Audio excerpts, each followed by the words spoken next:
ভাই কোনো chance create করার সময় সেই ফাউলটা কি কাউন্ট হয়? এটা লা লিগা রেফারি এটা এখানে এরকম হবেই। আবারও লা লিগার পয়েন্ট টেবিলে সবার উপরে রিয়াল মাদ্রিদ কিন্তু সিজনের শুরুর দিক থেকে পয়েন্ট টেবিলে সবার উপরেই ছিল, কিন্তু উইন্টারের ঠিক আগে রিয়াল মাদ্রিদ কিছু ম্যাচ ড্র করে আর 2টা ম্যাচ হারে, যার কারণে মাদ্রিদ কিছু পয়েন্ট লস্ট করে আর এই সুযোগে বার্সেলোনা সবার উপরে চলে যায়, রিয়াল মাদ্রিদ চলে আসে সেকেন্ড পজিশনে। আর রিয়াল মাদ্রিদ এখন টানা কয়েকটা ম্যাচ উইন হওয়ার মাধ্যমে বার্সেলোনা কিন্তু পয়েন্ট টেবিলের নিচে চলে যায়। যদিও রিয়াল মাদ্রিদ একটা ম্যাচ বেশি খেলেছে, রিয়াল মাদ্রিদ রাউন্ড অফ 21 পর্যন্ত খেলেছে আর বার্সেলোনা রাউন্ড অফ 20 পর্যন্ত খেলেছে। আর এইটা অবহেলা করার মতো কোনো বিষয় না, বার্সেলোনা কিন্তু একইভাবে পয়েন্ট টেবিলে সবার উপরে উঠেছিল এবং তাকে আর নামানো যায় নাই। প্রায় 2 মাসের মতো বার্সেলোনা পয়েন্ট টেবিলে সবার উপরে রয়েছিল, আর এখন রিয়াল মাদ্রিদ আবার পয়েন্ট টেবিলে সবার উপরে উঠে গেল। যদিও আগামীকালকের ম্যাচটা যদি বার্সেলোনা উইন হতে পারে তাহলে কিন্তু বার্সেলোনা আবার পয়েন্ট টেবিলে উপরে চলে যাবে, কিন্তু বার্সেলোনা যদি ড্র অথবা হারে তাহলে আবার রিয়াল মাদ্রিদ কিন্তু উপরেই থেকে যাবে। আর বার্সেলোনার আগামীকালকের ম্যাচটা রয়েছে রিয়াল ওভিয়েদোর সাথে। আর রিয়াল ওভিয়েদো বর্তমান সময়ে এরকম একটা ক্লাব যারা কিনা রেলিগেশন জোনে আছে আর একদম নিচের পজিশনে আছে, মানে লা লিগার যতগুলো টিম আছে 20টা টিমের মধ্যে 20 নাম্বার পজিশনে রিয়াল ওভিয়েদো আছে। আর তাদের এগেনস্টে যদি বার্সেলোনা কালকে উইন হতে পারে তাহলে কিন্তু বার্সেলোনা পয়েন্ট টেবিলে সবার উপরে চলে যাবে আর রিয়াল মাদ্রিদ সেকেন্ড পজিশনে চলে আসবে। চলুন আমরা আজকে রিয়াল মাদ্রিদ ভার্সেস ভিয়ারিয়ালের ম্যাচে ফিরে আসি। এই ম্যাচের শুরুর দিক থেকে মাদ্রিদ খুব ভালোই বল পজিশনে ছিল, কিন্তু একটা চান্স ক্রিয়েট করতে পারতেছিল না, একটা শ্যুট করতে পারতেছিল না। ম্যাচের ফার্স্ট অন টার্গেট শ্যুট হয় ম্যাচের 19 মিনিটে, যেটা কিনা ভিনিসিয়াস জুনিয়র করেছিল। তার আগে কোনো দল কোনো একটা অন টার্গেট শ্যুট করতে পারে না, একটা ভালো চান্স ক্রিয়েট করতে পারে নাই। আর এই সময় পর থেকে মাদ্রিদ কিছুটা বল চান্স ক্রিয়েট করতেছিল, কিন্তু কোনোটাই কাজে লাগাতে পারতেছিল না। পাল্টা আক্রমণের মাধ্যমে ফার্স্ট হাফ এভাবেই শেষ হয়ে যায়। আর সেকেন্ড হাফের শুরুর দিক থেকে একদম শুরুর দিকে ম্যাচের 46 মিনিটে ভিনিসিয়াস জুনিয়র একটা অ্যাসিস্ট করে ফেলে, যেটা অ্যাসিস্ট হয়ে কাউন্ট হয়েছে কিনা আমি জানি না, কিন্তু সেটা ভিনিসিয়াস জুনিয়রের অ্যাসিস্ট ছিল।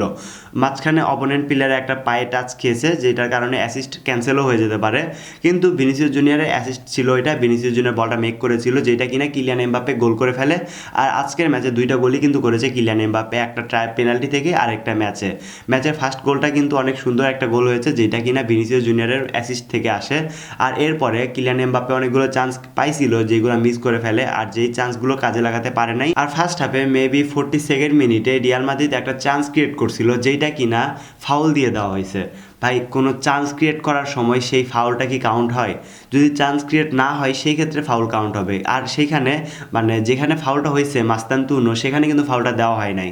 ভিনিসিয়াস জুনিয়রের সাথে একটা প্লেয়ার ধাক্কা লেগে পড়ে গেছে, যেটা সেন্টার মিডফিল্ডে হয়েছিল, সেইটা ফাউল দেওয়া হয়েছে। মানে কী রকম, আমার জাস্ট মনে হলো সেই সময় এটা লা লিগা রেফারি, এটা এখানে এরকম হবেই। এটা খুব কমন একটা বিষয় লা লিগাতে। অন্য কোনো লিগ হলে অন্য বিষয় ছিল, কিন্তু লা লিগা যেহেতু টুর্নামেন্টের নাম যেহেতু লা লিগা, সেখানে রেফারি নিয়ে কন্ট্রোভার্চুয়াল বিষয় থাকবে, এটা অনেক স্বাভাবিক একটা বিষয়। তারপরে আমি আবার নর্মালভাবে খেলা দেখা শুরু করি। তারপরে একদম ম্যাচের লাস্টের দিকে সেকেন্ড হাফের ইনজুরি টাইমে অথবা অ্যাডিট টাইমে কিলিয়ান এমবাপ্পে একটা পেনাল্টি উইন করে, যেটা 91st মিনিটে পেনাল্টিটা উইন করে, আর যেটা শ্যুট করতে করতে 92nd অথবা 3rd মিনিট হয়ে গেছিল। আর সেই সময় শ্যুটটা করার পরে কিলিয়ান এমবাপ্পে একটা গোল করে ফেলে পেনাল্টি থেকে। অর্থাৎ আজকের ম্যাচে মোট 2টা গোল, আর 2টা গোলই করেছে কিলিয়ান এমবাপ্পে। আর এই গোলটি করার পরে খেলা এখানেই শেষ হয়ে গেছিল।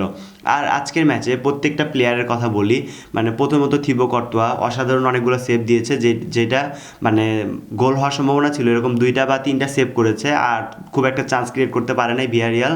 তারপরে রাইট ব্যাক ফেদেরিকো ভালভার্দে অনেক ভালো খেলেছে আজকের ম্যাচে, অনেকগুলো চান্স ক্রিয়েট করেছে, অনেকগুলো ট্যাকলস করতে পেরেছে।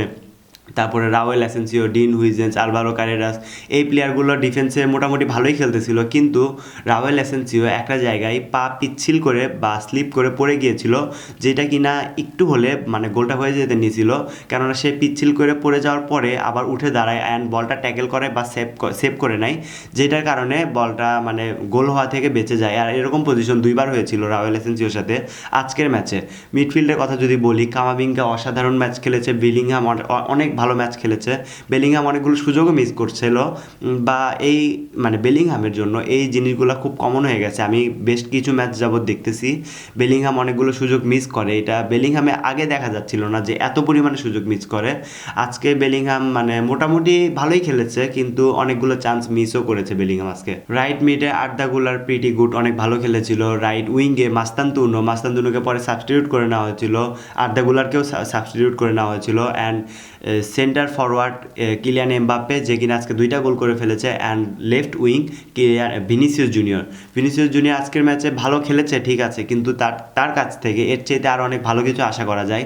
আর ভিনিসিয়াস জুনিয়রকে নিয়ে আরেকটা কন্ট্রোভার্সিয়াল বিষয় আলোচনা হচ্ছে যে ফার্স্ট অ্যাসিস্ট যেটা ভিনিসিয়াস জুনিয়র করেছে ওইটা কর্নার ফ্ল্যাগের ওখানে আউট হয়ে গেছিলো, কিন্তু ব্যাপারটা একদমই সেমন না। ওই কর্নার ফ্ল্যাগের ওখানে যেখানে আউট বলে অ্যাপ্লাই করা হচ্ছে, সেখানে একজন বেঞ্চ প্লেয়ার বা সাবেট প্লেয়ার অ্যাপ্লাই করতেছিল যে বলটা আউট হয়ে গেছে, কিন্তু একদমই তেমন না। বলটা ছিল অন দ্য লাইন, দাগের ওপরে বল ছিল, যেখানে দাগের ওপরে বল থাকলে কখনোই আউট হয় না ফুটবলে, আর যেই কারণে সেটা গোল কাউন্ট হয়েছিল। আর লালিগাতে তো এই সিজনে গোল লাইন টেকনোলজি আছে, গোল লাইন টেকনোলজি যেহেতু আছে সেহেতু এই জিনিসগুলো কাউন্ট হবে সেখানে। আর সেখানে যদি বল আউট হয়ে যায় অথবা অফ দ্য ফিল্ড হয়ে যায়, তাহলে সেটা গোল লাইন টেকনোলজিতে স্পষ্ট দেখা যাবে। সেখানে অন দ্য লাইন ছিল, যে কারণে গোলে কোনো ব্যাঘাত ঘটে নাই। আর আজকের ম্যাচে আমি যদি ওভারঅল রেটিং করি, আজকের ম্যাচটা খেলা দেখতে পেরেছি, অনেক ভালো লেগেছে, উইন হয়েছে, কিন্তু আমার মন মতো হয় নাই।